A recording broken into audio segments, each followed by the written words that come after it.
In the nearly 2 weeks since the WikiLeaks website began releasing its latest batch of confidential US government documents, the world has learned a great deal about so-called cyber warfare. Digital attacks have been made against WikiLeaks, and then its defenders have launched counterattacks. This contest has become almost as big a part of the story as the content of the leaked documents themselves. Dan Simmons begins our examination of this electronic game of cat and mouse. The WikiLeaks site is under attack. There are a lot of powerful people who want the leaks plugged. This graph shows the number of visitors to the site around the time of the first release of classified embassy cables. It's a spike of interest, not from the online community, but from someone wanting to overload the site and take it offline. An early and unwelcome Christmas present. A busy day on Europe's busiest shopping street. Now, the stores here can cope in London's Oxford Street, but imagine what would happen if all of these shoppers visited the same store at the same time. Well, no one would be able to move. The shop would grind to a halt. That's exactly what's happening to the websites being targeted online. And it's a tactic that supporters of WikiLeaks are using against companies they see as unfriendly, like MasterCard and Visa, which have refused to process donations made to the site. Previously, these kind of attacks have been mounted by criminals, directing thousands of infected PCs. This computer army, or botnet, can then be instructed to hit a website over and over again, with the aim of taking it down. It's called a distributed denial of service, or DDoS attack. But the reprisals by WikiLeaks supporters are different to that. Tens of thousands of people are voluntarily downloading a program which aims to do the same thing. They're then handing over control or pointing their own computers to the sites they want to bring down. It's being called hacktivism, but there may be serious consequences for us all if this new type of cyber protest becomes popular. If the worst case scenario, if we get trapped in an arms race where these people take down that site and they attack back again, is the internet becomes unusable to all of us. And at that point, the internet becomes much more controlled by government, much less free, and becomes much more difficult to use by people who want to experiment. As far as the leaks are concerned, it's unlikely any attempt to take down WikiLeaks will plug the flow. The site has replicated its contents at more than 500 other web addresses and sent thousands of people an encrypted file of every leaked cable. If push came to shove, all WikiLeaks would need to do is release the password. Dan Simmons, BBC News.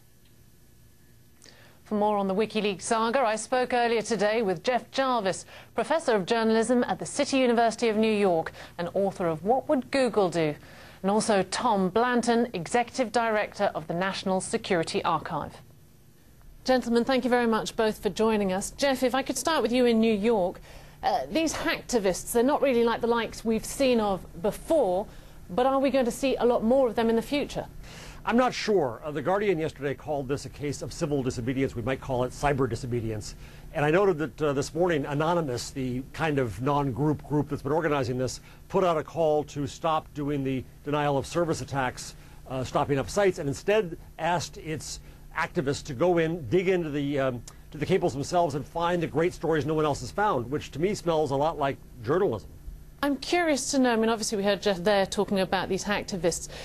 Do you think WikiLeaks is unique, that really sort of what they stand for means that this case is unique and not necessarily the start of a broader trend? No, I think WikiLeaks is in transition from being a group of anarchists to trying to become a journalism organization. And that's kind of Jeff's point about telling the hacktivists to go look at the substance. That is journalism. And what we've seen WikiLeaks do is move over the last year from being a group of people who basically said we'll get whatever secrets we can from the powerful and throw them up on the wall and somehow that's going to bring down the system, to moving to the point that they actually asked the U.S. ambassador, hey, tell us what you think would get somebody killed in these documents. We don't want to get anybody killed. And working hand in glove with the mainstream media. That used to be a term of contempt in this network. No more. because they understand mainstream media does some invaluable things, vetting, authenticating, and having that discourse with government about what the real risks are. That is journalism. And if WikiLeaks continues on that trajectory, I think they'll also escape the kind of prosecutions that are being threatened by the U.S. government, among others. If that's WikiLeaks' goal, at the moment what we're seeing with the hacktivists is that they're targeting sort of so-called enemies of WikiLeaks, and that seems to be somewhat at odds with what you're talking about, this sort of move towards more journalism. Well, WikiLeaks is not a centralized organization. I mean, it's a loose network of themselves hacktivists who are, I think, trying to become journalists, or they're being educated as they do this, and that's all to the good. And we should also remember that the greatest dangers to internet access to information out there are really still the authoritarian governments, not individual hacktivists. It's the People's Republic of China that is putting more people out of the net and censoring more information than any hacktivist activism.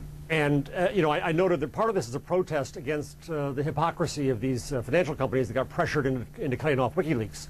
I went yesterday and found out that I can use my Visa and MasterCard to contribute to the Ku Klux Klan, but I can't use it to contribute to freedom of speech and government transparency at WikiLeaks. I think what we're really moving to here is a larger movement toward transparency. The internet is just a new tool that enables you to do that. A friend of mine said that what WikiLeaks does is democratize the leak. It used to be that those in power held the information and decided when and where and how to leak it. Well, now anyone can. Isn't, Tom, the consequence possibly of this that we're going to start to see governments maybe try to become more secretive? Is that one of the adverse consequences we could see? On the one hand, there's a backlash that's going to be bad for freedom of information. A lot more government officials are going to think twice about even answering our freedom of information requests. You're going to have a clampdown, maybe go back to the stovepipes. They don't share as much information. That's probably bad for our national security if they don't share information. That was the lesson of 9/11. So there's a backlash piece, but there's also some cause for optimism. And the optimism comes from WikiLeaks becoming more like professional journalists. It comes from this sort of democratizing effect of seeing what diplomats do. And actually, I take a longer-term lesson that if, in fact, the impact of the WikiLeaks Cablegate is that diplomats all over the world conduct the foreign relations of all countries with greater accountability to their people, their own citizens, that's a great thing. And that should be a foreign policy goal of the United States. That seems to be one of the hopes. But, Jeff, I want to ask you about one of the other fears. Are we likely to see these people who are trying to bring out freedom of speech consequently face sort of charges, consequences for trying to bring about transparency? I think we have to rethink what transparency means. You know, the problem today is that our default in government, as Tom says very eloquently, is too much that it's secrecy by default. We have to move to transparency by default. Now, there's still secrecy by necessity in security and citizens' privacy and crime and, to some extent, diplomacy. But, as Tom said, far too much is now classified, so the government has no credibility when it classifies.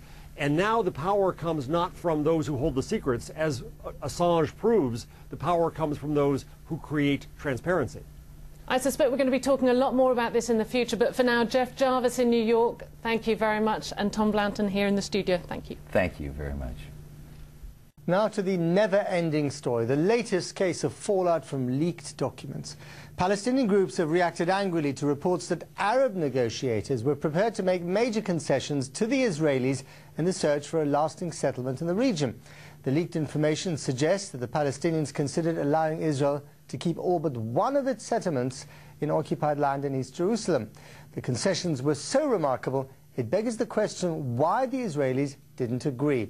Here's our Middle East editor, Jeremy Bone. Nobody thought it was going to be easy when Israeli and Palestinian leaders shook hands at the White House in 1993. But they must have hoped for something better than years more of bloodshed and years more of talks and still no peace. The two sides aren't talking at the moment. But getting the leaders back to the table, the old idea they had almost 20 years ago, is still the West's main strategy. But the leaked documents, the latest, are about Palestinian refugees who lost their homes when Israel was created in 1948, are strengthening calls for a different approach because the old one hasn't worked. Take the records of talks, some verbatim, about the future of Jerusalem, the holy city that both sides want for a capital. Palestinian negotiators have been accused of offering too many concessions. At one meeting, using the Hebrew word for the city, The chief Palestinian negotiator, Saeb Erekat, said, "It's no secret that we're offering you the biggest Yerushalayim in history." Israelis often say they don't have a partner for peace, but the leaks suggest the Palestinians have tried much harder than Israel to make a peace deal. Ever since 1967, when Israel captured the Palestinian territories, including East Jerusalem, it's been building homes for Jews on occupied land. From Pisgat Ze'ev to Har Homa, north and south of the holy sites on the Haram al-Sharif, Jewish settlements virtually enclose Palestinian populated areas. It means the Jews now live on much of the land the Palestinians want for their capital in East Jerusalem. Led by President Mahmoud Abbas, Palestinian officials have reacted furiously to accusations by their rivals Hamas, among others, that they've been prepared to sell their birthright cheap. The press is blowing it out of proportion.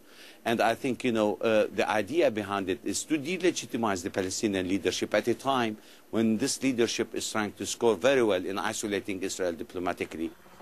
With tension high again in East Jerusalem, Palestinian negotiators seem to have gone beyond what many of their people would easily accept. After 44 years of occupation, some Palestinians will see any offer of compromise on big issues like Jewish settlements as another humiliating sign of weakness. It's not certain yet what political effect that will have. Most Palestinians, like Israelis, have been cynical about the chances of a negotiated peace for a long time. Jeremy Bowen, BBC News.